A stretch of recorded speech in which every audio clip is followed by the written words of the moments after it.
Uh, Super grateful for the victory. I thought that we came out really flat, and I thought that Howard did a great job of executing their game plan and controlling the tempo of the game initially.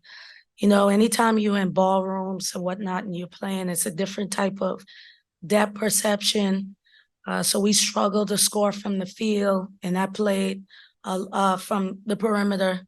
And so that played well for them because we needed to get stops to try to beat the zone down the floor and to be able to get the ball inside. I don't know if y'all been watching women's basketball or basketball sports in general. People been getting upset. You know, this is the first year where we're playing with a number next to our name. So anytime we show up, it's a big game for whomever we're up against. And so I thought it was a great growth moment for our team, and looking forward to continuing to figure things out about our group as we move forward. Coach, I know normally when you travel, you say all the pack your defense in all our luggage. You managed to hold them to, I think, 38% for the game. Just tell us a bit about the defense. You know, yeah, that's what we say. We pack our defense in our suitcase. You know, we don't mind losing anything but defense. And when we played Oklahoma, we lost our identity for a second, and we ended up getting in a scoring bout with Oklahoma. And I know everybody loves the offensive side of the game, but for me, I just came from a Sweet 16 playing defense, beating the number one team in the country playing defense. So we had to get back to that. And then so as the game was going on, like if I didn't feel like you were playing D, I was subbing your butt out, you know, because for me, I know at the end of the day, I may miss a lot of shots, 2 for 22, ballroom shooting, right? But we could get a stop, and it was kind of vintage, like we were getting blocks. Like that's Ole Miss women's basketball. Those little snippets y'all saw, blocks, steals, you know, transition, finish, and one. Huge rebounds. That is our identity. And it's going to take time for us to put 40 minutes of that together. But I'm really excited to be in this tournament to push ourselves and have that opportunity. You mentioned obviously the Sweet 16 last year. Tell me a bit about how early season tournaments like these kind of prepare you for play later on in the season. Well, it's crucial. I know, you know, coaches have two different philosophies. Either they just play cupcakes the whole time and build their team's confidence, or they go in the fire like I decided to do and play, you know, the Oklahomas in the battle for Atlantis. Like, this is a premier tournament, right? So the best come here. I know Howard may not sound like, you know, I don't know, big time team, but they have been in the championship in the MEAC 3 years in a row.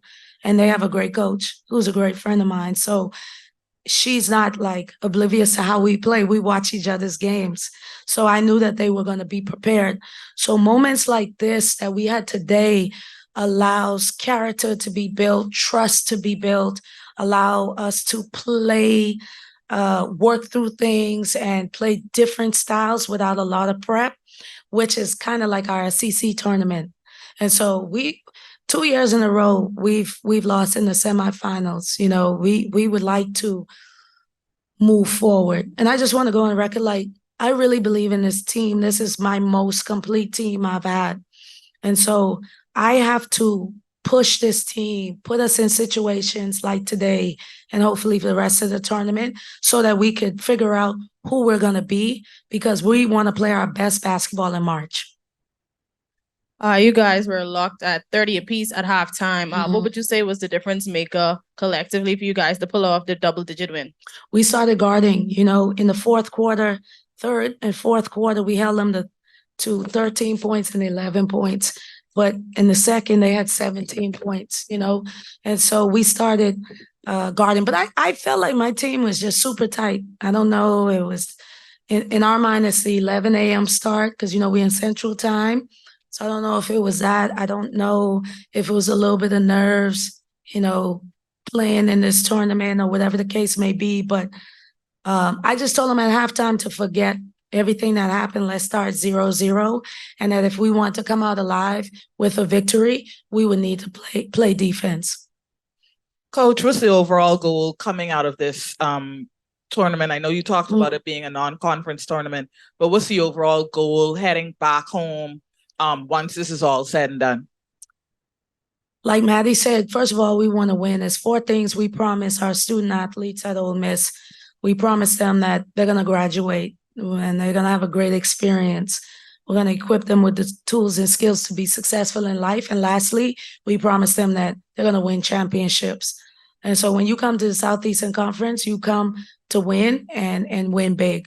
And so that's the first thing. But in order for us to do that, we're going to have to go through things, grow through things, be challenged like today. But I was really, in perspective, I know we won. So some people may say, oh, she's saying that because we won. But I was really grateful for the challenge today because we needed it. We needed to get punched again and see how we responded. I thought our team responded beautifully on the defensive ends. Poetic. Last year, every big win we've had has been on the defensive end, which has become the engine to our offense. So, for me, that's what I'm looking to get out of it. Just seeing moments like that, seeing people step up. Madison stepped up, and she had been missing for a little while. So, I know she wanted to play well, and I'm excited to see who else steps up. That's why we have 3 games.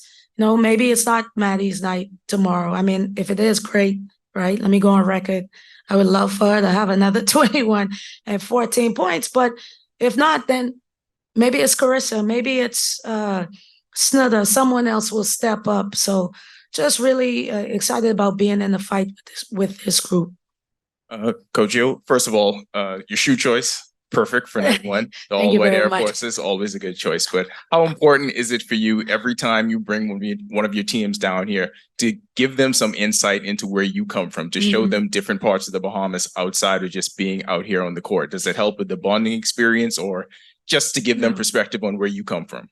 Well, 3 things I try to do is teach, develop, and inspire with people that I'm around. And the fact that I was born and raised in the Bahamas, migrated to the United States. Like I said, y'all have heard this with a dollar and a dream, right? And been able to make something out of it provides inspiration for my players. They know the pride I have for the Bahamas. They pay attention to that. I don't have to do a lot of talking. They kind of watch and see how I move. They saw as we walked through Atlantis, the pride that the people had for us and was, saying, hey, we with Ole Miss, we representing Ole Miss and just holding us down. So, I try to provide that inspiration. And then I kind of just talk to them about where I came from and I let them see it. Bahamian people are prideful people. We're passionate people, right? Go anytime the Junkanoo is passion. Right. That's what I got emotional singing the national anthem, because I'm the national team. I was the national team coach, So for me, there's a lot of pride when I get to do things in my home country. And I do not take that for granted. And I'm not ashamed of it. And they know it. And so, sometimes I question, like, should we come play in this? Because they'll say it's not pressure, but it is. Because they don't want to let me down. It's not pressure for anything else. They were playing against Howard, but the expectation for me, and in 2023, anxiety is real because you have social media, you have things that we just didn't come up on, right? So they understand, and we lost last year. We didn't win both games, right? So they want to come out and play well, and so I try to take that pressure off of them and just say, hey, just have fun, love, and play for each other. Shout out to 10th year seniors.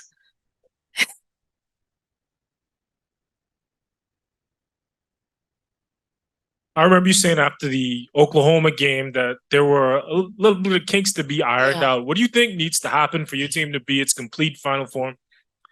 Well, when we start looking like connected, those little highlights you saw, like the blocks, the steals, running in transition, I'm not really concerned about how we shot. You know, sometimes I just believe like this ballroom is hit or miss, man. Like, you know, that's not something we're used to, you know, and so I'm okay with that. But I'm just, if we have to stay connected and we have to grow as a unit and stay true to our identity.